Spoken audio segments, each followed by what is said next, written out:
morning in State of Florida versus Silas Kenneth Sampson, case number 25 CF019681. Let the record reflect that the defendant, Mr. Sampson, is present. Gentlemen, this is being recorded by court reporters remotely, so if I could have the attorneys please take their names for the record for the benefit of the court reporter. Yes, Your Honor. Justin Diaz for the state. I'm joined by my co-counsel, Don Hart. And Will Knight from the Office of the Public Defender, and joined by Alan Sandler. All right. Welcome. All right, Mr. Diaz, this is your motion for pretrial detention. Is the state ready to proceed? If we could just clarify one thing before we get to that, Your Honor. Absolutely. So yesterday, Mr. Knight for the defense and I appeared in first appearance court. Florida Highway Patrol had issued a second CRA. The second CRA had triggered the opening of a separate case number 25 CF 19826. Yesterday, the clerk's office notified me that basically they should not have opened a second case number. The second CRA should have just been put into 19681. So based on yesterday, we were actually going to have two cases in front of Your Honor, but today we only have 19681, which encompasses all of the pending charges, which I think at this point is somewhere in the neighborhood of about 14 charges. That is correct. I don't know the total number, but they have been merged into the original case number. I don't want to speak for the defense. I think that we are not proceeding to a hearing, though. I'll let them speak. Mr. Knight, do you want to be heard? Sure, Judge. At this time, the defense is waiving, we're not contesting the state's motion that was filed in this case number. To that end, there are bonds set on the 3 counts of reckless driving with serious bodily injury, and we are agreeing or not contesting the motion as to the first 4 counts, which would be the qualifying allegations.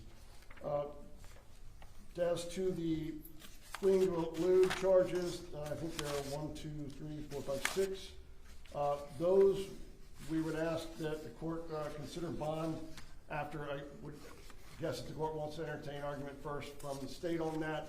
And since it's kind of a situation where this CRA and the one that was subsequently filed, which actually is this one, are potentially going to be different from the information that is filed. That goes into part of our not contesting it at this time. All right, and let me just make sure what I have is aggravated fleeing to elude ×4, vehicular homicide ×4, fleeing to elude ×3, and reckless driving ×3. Yes, Your Honor, and having looked at the case, I can already tell you where the state's largely headed. As it's currently charged, the vehicular homicide count is charged as a first-degree felony because beyond being a vehicular homicide, there's the allegation of leaving the scene. I've spoken with Ms. Hart. We anticipate that we will ultimately file it as a second-degree felony for just regular vehicular homicide. That is still a qualifying offense, even if it's a second-degree felony for pretrial detention. Under the dangerous crime. So whether it's a first or a second, I think it's largely academic. He still qualifies for no bond on those, given the fact that defense is not contesting the motion. For the 4 counts of aggravated fleeing to elude, those are charged under subsection 4B. By comparison, the other fleeing to elude high speed are charged under subsection 3B. I expect that we will ultimately file all of the charges under subsection 3B, the fleeing to elude high speed, serious bodily injury, or death. We will not be filing it under the 4B subsection. But again, those are both first-degree felonies. Either way you slice it for purposes of Your Honor when you're considering bond factors that we'll be discussing in a moment. Then there's the reckless driving charges. I also want to address something now to just go ahead and get out of the way. As to 1 count and 1 count only of reckless driving with SBI and fleeing to elude high speed with SBI, I will be asking Your Honor to ROR the defendant on 1 count of each of those. There was a lot of confusion, obviously, the night that this all happened. Turns out that there was another individual who ended up at a hospital who had also been involved in a traffic crash. It is not actually this traffic crash. So that count of reckless driving and that count of fleeing are actually for an unrelated victim. So that's why I'm going to ask you on just one of those counts to ROR him, because the defendant is not remotely responsible. So that's the best way to take care of that at this point, is the ROR? I think to ROR him, and then ultimately we won't pursue the charges when we file it, obviously, but okay. He shouldn't be held at bond on those. Understand. We don't have any way to attribute to him. So what will be left is 4 counts of VHOM, 4 counts of what is currently ag fleeing, 2 counts of fleeing to elude high speed, 2 counts of reckless driving. The reckless driving bonds are already set at $5,000, I believe. That is correct. So I think all we need to address are the 6 counts that are remaining of the first-degree felony of fleeing to elude, either under the aggravated fleeing theory or the fleeing at high speed theory. And Mr. Knight, are those the one that you indicated that you are not willing to stipulate to? Well, No bond? Judge, it's our position he's entitled to a bond on those. That those are not going to be the qualifying offenses, and also, again, these are the 6 counts that I had read, and it sounds like that is the number of those, save for the one that is going to be ROR'd, if I understood that correctly. Well, there were 7, and we're going to ROR one of them, which will leave 6. There was the original Right, 4 right. aggravated Yeah, fleeing. understood. Your Honor, the aggravated fleeing to elude, whether it's under subsection 4B or subsection 3B, does not qualify as a dangerous offense under the pretrial detention statute, and so despite the fact that they're first-degree felonies, I don't think that I'm legally allowed to ask Your Honor to hold them at no bond on those. Okay, what are you suggesting a bond on those? Your Honor, I've spoken to Ms. Hart, who's our traffic homicide prosecutor. She handles these sorts of cases most frequently. She says the standard bond that she asks for on any sort of case that involves death where there's a fleeing to elude charge, she would ask for $100,000.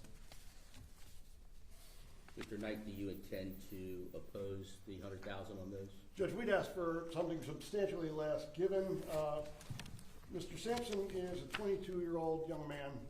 He resides in Pasco County. He does have family members here, substantial number of them, and that he has no prior record except for one misdemeanor charge out of Pasco County, certainly no felony record, therefore obviously no history of any failure to appear.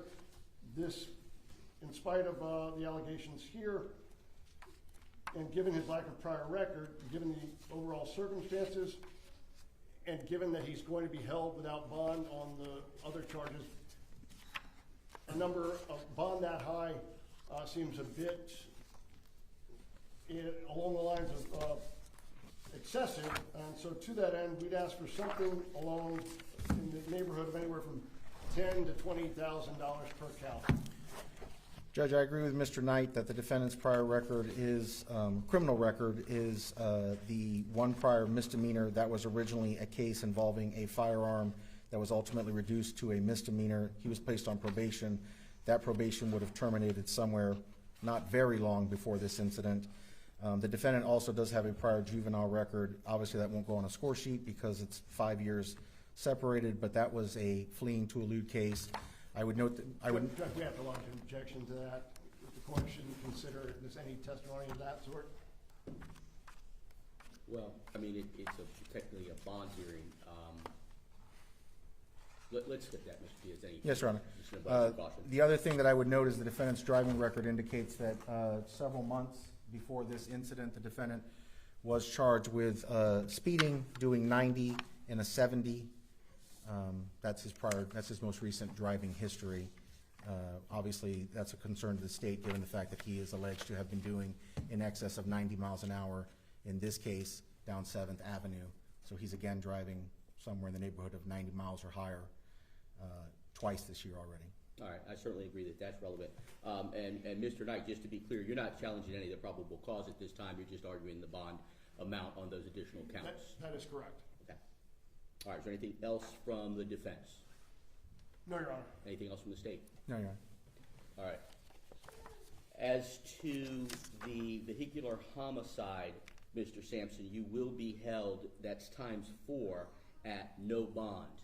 As to the, I believe, Mr. Diaz, correct me if I'm wrong, it will be a total of 6 under the aggravated or regular fleeing to elude. Is There that will be correct? there will be 6 left once the other 2 are RO'd. Okay. The other 2 counts. Well, I do, just for record purposes, intend to ROR on 2 of those. That's 1 count of fleeing to elude for the record and 1 count of reckless driving with SBI. That's the 2 counts, but they're different charges. All right.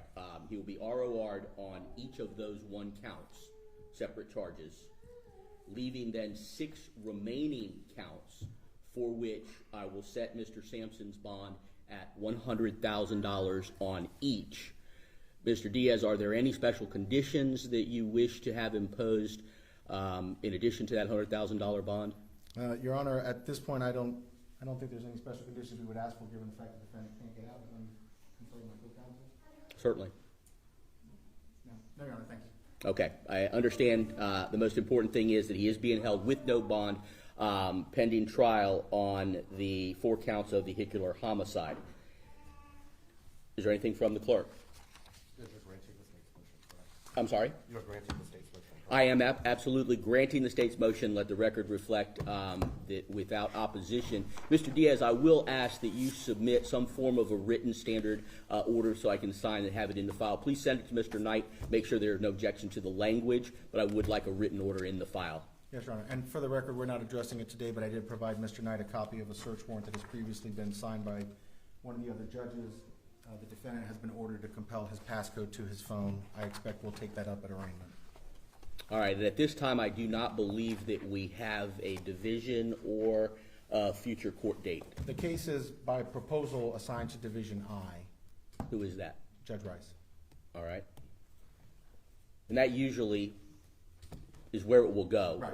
barring some unforeseen circumstance.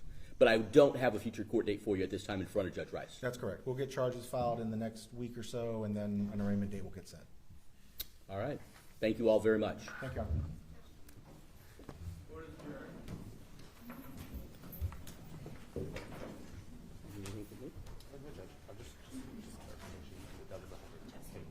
Right. Would you send an order to me? His Q is administration. Thank you. And then administration. Sorry. That's all right. Basically administration. He doesn't have a division Q anymore, but you can call me right, we'll figure it out. beforehand and I'll help. Okay, thank you.